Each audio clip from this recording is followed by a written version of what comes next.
شروع اللہ کے نام سے جو بڑا مہربان نہایت رحم والا ہے۔ کوہ طور کی قسم اور اس کتاب کی جو لکھی ہوئی ہے کشادہ ورق میں، اور آباد گھر کی اور اونچی چھت کی، اور جوش مارتے سمندر کی کہ تمہارے پروردگار کا عذاب واقع ہو کر رہے گا اور اس کو کوئی روک نہیں سکے گا۔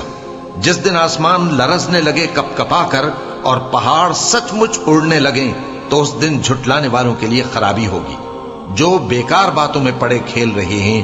جس دن ان کو آتش جہنم کی طرف دھکیل دھکیل کر لے جائیں گے اور کہا جائے گا یہی وہ جہنم ہے جس کو تم جھوٹ سمجھتے تھے۔ تو کیا یہ جادو ہے یا تم کو نظر ہی نہیں آتا؟ اس میں داخل ہو جاؤ اور صبر کرو یا نہ کرو تمہارے لیے یکساں ہے۔ جو کام تم کیا کرتے تھے یہ انہی کا تم کو بدلہ مل رہا ہے۔ جو پرہیزگار ہیں وہ باغوں اور نعمتوں میں ہوں گے، جو کچھ ان کے پروردگار نے ان کو بخشا اس کی وجہ سے وہ خوشحال ہوں گے، اور ان کے پروردگار نے ان کو دوزخ کے عذاب سے بچا لیا۔ کہا جائے گا کہ اپنے اعمال کے صلے میں مزے سے کھاؤ اور پیو۔ تختوں پر جو برابر برابر بچھے ہوئے ہیں تکیے لگائے ہوئے ہوں گے، اور بڑی بڑی آنکھوں والی حوروں کو ہم ان کی بیویاں بنا دیں گے۔ اور جو لوگ ایمان لائے اور ان کی اولاد بھی راہ ایمان میں ان کے پیچھے چلی، ہم ان کی اولاد کو بھی ان کے درجے تک پہنچا دیں گے اور ان کے اعمال میں سے کچھ کم نہ کریں گے۔ ہر شخص اپنے اعمال میں پھنسا ہوا ہے، اور جس طرح کے میوے اور گوشت کو ان کا جی چاہے گا ہم ان کو عطا کریں گے۔ وہاں وہ جام شراب کی چھینا جھپٹی کریں گے جس کے پینے سے نہ کوئی لغو بات ہوگی اور نہ کوئی گناہ کا کام۔ اور نوجوان خدمتگار جو ایسے ہوں گے جیسے چھپائے ہوئے موتی جو ان کے آس پاس پھریں گے، اور ایک دوسرے کی طرف رخ کر کے آپس میں گفتگو کریں گے، کہیں گے کہ اس سے پہلے ہم اپنے گھر میں اللہ سے ڈرتے رہتے تھے تو اللہ نے ہم پر احسان فرمایا اور دوزخ کی گرم ہوا کے عذاب سے ہمیں بچا لیا۔ اس سے پہلے ہم اسے پکارا کرتے تھے، بے شک وہ احسان کرنے والا ہے، مہربان ہے۔ تو اے پیغمبر تم نصیحت کرتے رہو، تم اپنے پروردگار کے فضل سے نہ تو کاہن ہو اور نہ دیوانے۔ کیا کافر یہ کہتے ہیں کہ یہ شاعر ہے اور ہم اس کے لیے زمانے کی گردش کا انتظار کر رہے ہیں؟ کہہ دو کہ انتظار کیے جاؤ، میں بھی تمہارے ساتھ انتظار کرتا ہوں۔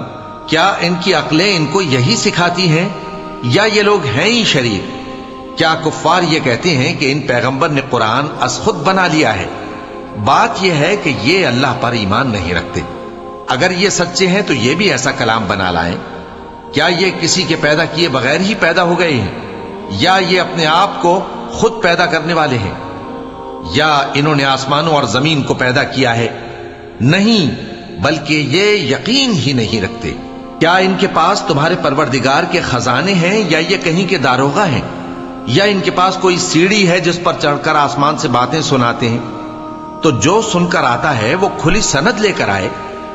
کیا اللہ کی تو ہوں بیٹیاں اور تمہارے لیے بیٹے؟ اے پیغمبر کیا تم ان سے کوئی معاوضہ مانگتے ہو کہ ان پر تاوان کا بوجھ پڑ رہا ہے، یا ان کے پاس غیب کا علم ہے کہ یہ اسے لکھ لیتے ہیں؟ کیا یہ کوئی داؤں کرنا چاہتے ہیں؟ تو کافر تو خود داؤں میں آنے والے ہیں۔ کیا اللہ کے سوا ان کا کوئی اور معبود ہے؟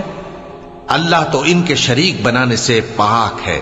اور اگر یہ آسمان کا کوئی ٹکڑا گرتا ہوا دیکھیں تو کہیں کہ یہ ایک تہ بتہ بادل ہے، بس ان کو چھوڑ دو یہاں تک کہ یہ اس روز کا سامنا کر لیں جس میں یہ بے ہوش کر دیے جائیں گے، جس دن ان کا کوئی داؤں کچھ بھی کام نہ آئے گا اور نہ ان کو کہیں سے مدد ہی ملے گی۔ اور ظالموں کے لیے اس کے سوا اور بھی عذاب ہے، لیکن ان میں کے اکثر نہیں جانتے۔ اور تم اپنے پروردگار کے حکم کے انتظار میں صبر کیے رہو، تم تو ہماری آنکھوں کے سامنے ہو۔ اور جب اٹھا کرو تو اپنے پروردگار کی تعریف کے ساتھ تسبیح کیا کرو، اور رات کے بعض اوقات میں بھی اور ستاروں کے غروب ہونے کے بعد بھی اس کی تسبیح کیا کرو۔